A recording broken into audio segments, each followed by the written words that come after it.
Hello. જ્યારે બી આપણે કોઈ પણ યુઝરને આપણે એડ એકાઉન્ટમાં એક્સેસ આપવા હોય ત્યારે આપણે કેવી રીતે આપી શકીએ એના માટે આપણે જોઈ લઈએ.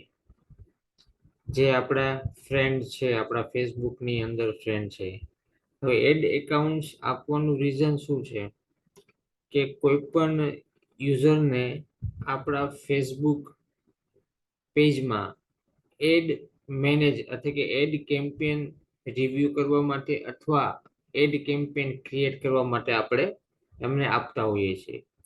તો પહેલું સ્ટેપ છે આપણે હંમેશા એડ મેનેજરમાં જવાનું.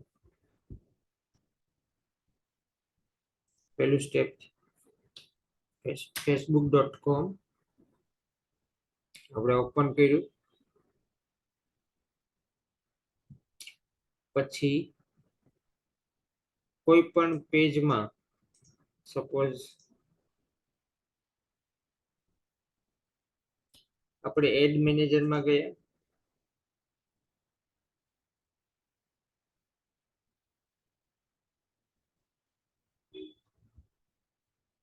એડ મેનેજરમાં ગયા પછી આપણું જેમાં સપોઝ કે મારા જિગ્નેશ દેથલિયા એડ એકાઉન્ટ છે, બરોબર, તો એમાં મારે મારા એક ફ્રેન્ડને જે એક્સેસ આપવા છે તો કેવી રીતે આપીશ? તો એના માટે અહીંયા એડવર્ટાઇઝ સેટિંગ આવે છે. એડ મેનેજરમાં ગયા બાદ પછી આપણે એડ એકાઉન્ટ, પછી અહીંયા એડવર્ટાઇઝ સેટિંગ આવે છે. એડવર્ટાઇઝ સેટિંગ પછી એડ એકાઉન્ટ સેટિંગમાં જવાનું. પછી અહીંયા એડ પીપલ, ત્યાં પૂછશે આપણને એન્ટર એ ફ્રેન્ડ.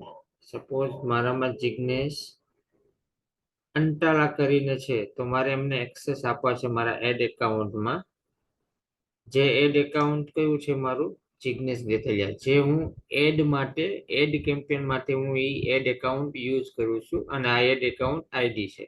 તો એની અંદર એક્સેસ આપવા માટે એડ પીપલ કરીશ અને જે મારા ફ્રેન્ડ હશે મારે જે એમને એક્સેસ આપવા છે, સપોઝ જિગ્નેશ અંટાળાને મારે એક્સેસ આપવા છે તો હું કન્ફર્મ કરીશ તો એમને એડ એકાઉન્ટ જતા રહેશે.